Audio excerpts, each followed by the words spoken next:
three tries in 4 or 5 sets. I don't think that was any coincidence. But I had noted Westerman as well. I mean, Westerman had probably the best game I've ever seen him have against us. Yeah, he was my ball, man of the match for Cass. Eden close behind him.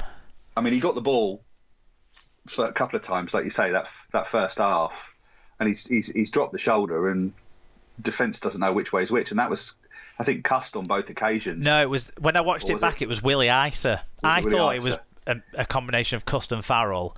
Farrell's defence isn't at the top of its game at the moment. Say it quietly, but Willie Isa was the one. He overshot it, just like he overshot the read for the setup for the Truman try as well. So something to fix up for Willie. But yeah, you're right.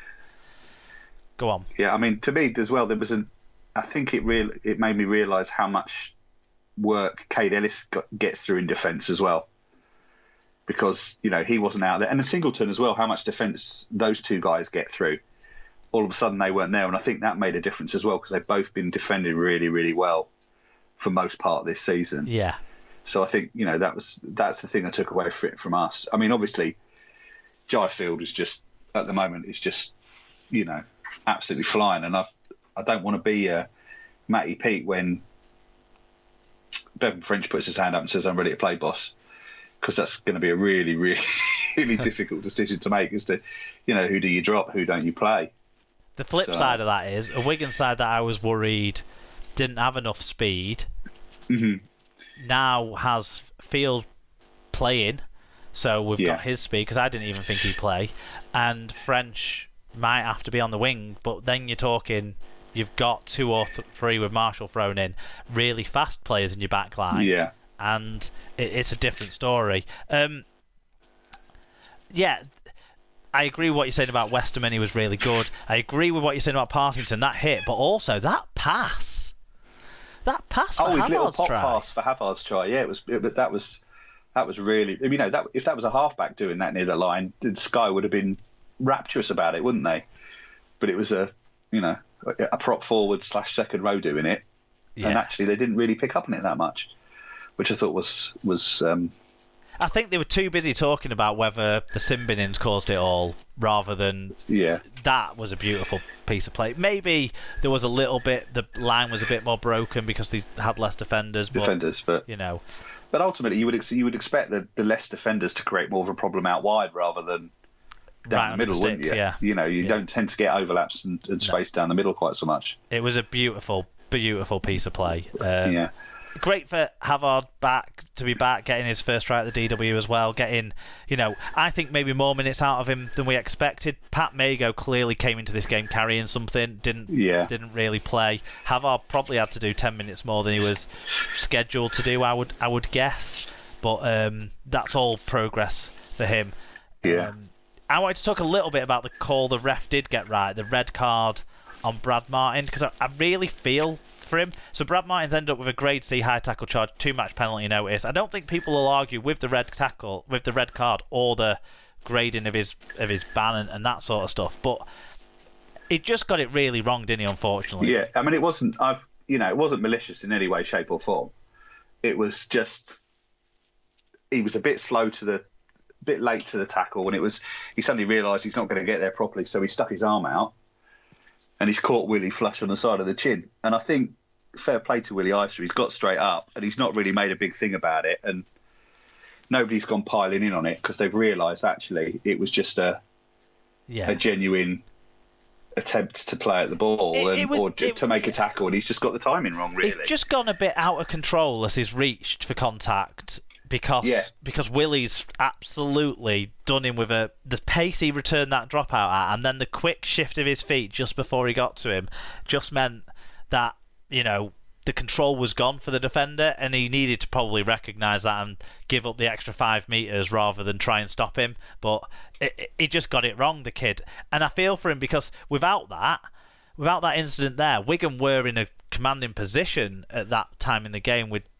We'd wrestled back a little bit of the momentum, but I really felt for him because you don't want to see young players having what they might think was a decisive moment of of badness on the game, because I don't think that's fair, because like you say, it wasn't malicious. It was a bad hit. It was a bad tackle. It was completely wrong, but it was.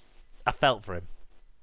Yeah, I mean, as I say, it's not one of these ones. You see lots of tackles where you go, that's malicious. That's clearly somebody who's out to do something. Whereas there was none of that.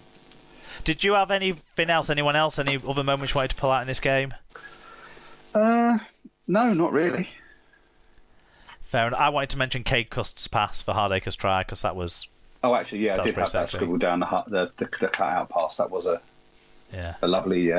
I like it when he pops up on the right. I think that looks good. I don't want him to play on the right. He's better on the left, but I like it when he pops up on the right. He's had a couple of good involvements when he's popped up like that so far with those passes, so that's good. Okay, we covered Brad Martin's grade C charge, 2-match penalty notice. Bit of news that was confirmed in the last week. Last week we mentioned Ryan Hampshire was on trial at Cast. Now they've re-signed versatile back Hampshire on a 1-year deal.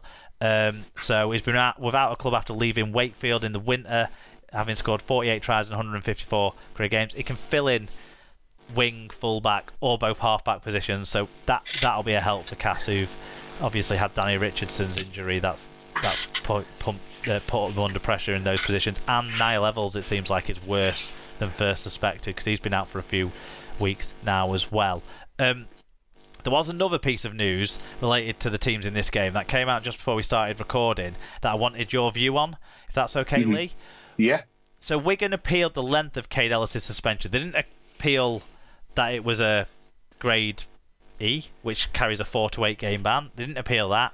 They didn't appeal, I don't think they appealed that anyway, from my understanding, but they were asking for him getting 4 games rather than 5 games, I think. But it's been decided by the disciplinary committee that it's going to stay at 5 games. Now, I had a bit of a rant about this last week, because I thought it was totally wrong that the aggressor who started it was Desaria, yet he got 3 games for being on the receiving end of the first punch, ignoring that he did the first offence. Yeah. Do you have any other view of this than I have? Well, no. I mean, that was the thing that was baffling at this. Was at the time was I don't necessarily have any issues with in isolation Desaria getting 3 games for throwing a punch during the biff, but he wasn't cited for the swinging arm on the ground into the side of Cade Ellis's head, which started the whole thing off. Which, to my mind, I've seen it in previous years where players have got 2 charges for the same incident when things like that have happened. Well, we saw it this year, didn't we, with Luke Gale? Yeah, he's had 2 charges for the same incident. So, I think had they both got 5 games, then I don't think I wouldn't have had any problem with that, because it was a classic 6 of one and half a dozen of the other, wasn't it? With the 2 of them in the game, and I've no issue with Ellis getting 5 games. So no, because it still feels like there's a bit that the disciplinary has missed, doesn't it? Because they've basically ruled that Ellis threw the first punch, therefore he was the instigator, rather than he was reacting to what happened to him. But anyway, it's been and gone. But it was worth mentioning. He's going to miss 5 games, so he won't be available till after Easter. Right, next game. Not as much probably to say on this one because it wasn't on TV, Lee, but we'll see what we've made of the highlights. Catalans versus Hull KR. It was 10-all at half time, but Catalans won 18-10 in the end.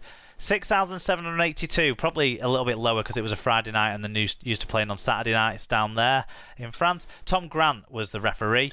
In terms of the stats, Rovers had an extra break and an error less, although discipline hurt them. 10 penalties to 7. Catalans made 129 more metres, and in a game that was 2 tries each, Tomkin kicked 5 goals compared to 1 from Abdul. That made up the difference on the scoreboard. Those penalties that were kickable kind of being a part of that. Individually, Mike McMeekin, 176 metres. He's up for Super League Dream Team prop at the moment. Tom Davies, 131 metres. Dylan Napper, 114. And Sam Tompkins, 6 tackle bus and 100 metres. for the losing Robbins. Ryan Hall a try and 169 metres. Sean Kenny Doubt a try assist, 150 metres, 3 successful offloads. How soft was his try? Frankie Holton went both ways, 41 tackles, 5 tackle busts and 140 metres. And Jez Litton, 52 tackles. We only had one fan review on this one. Do you want to share it with us? Yeah. Friend in the south of France, Alan Walker. More crazy scheduling. A winter Friday night. At least it was the telly game. Maybe they'll sell a few swimming pools on the back of it. Reet sloppy game. Reckon Eldrax were ready on the hot V Negra to fight the cold. Junior took his customary 10-minute dog shag in the sheds and let LKO back into the game. Chan and McMeekin was solid. The rest, nah. Clearly missing Morg. Samkins don't cut it, much like last year. Oh, see, he always throws in, like, after a really good review, bit funny, bit, pertinent to what happened. He always throws in one piece of fucking nonsense, doesn't he, Alan? Samkins don't cut it. I mean, he kicked all your points, but... Yeah. I mean, the picking up McMeekin being solid and what you said, obviously, about being Super League prop, I mean, I think Warrington would kill for a centre/second rower who could do 176 metres in the pack at the moment, wouldn't they? He's probably Catalans' best forward at the moment by an absolute country mile.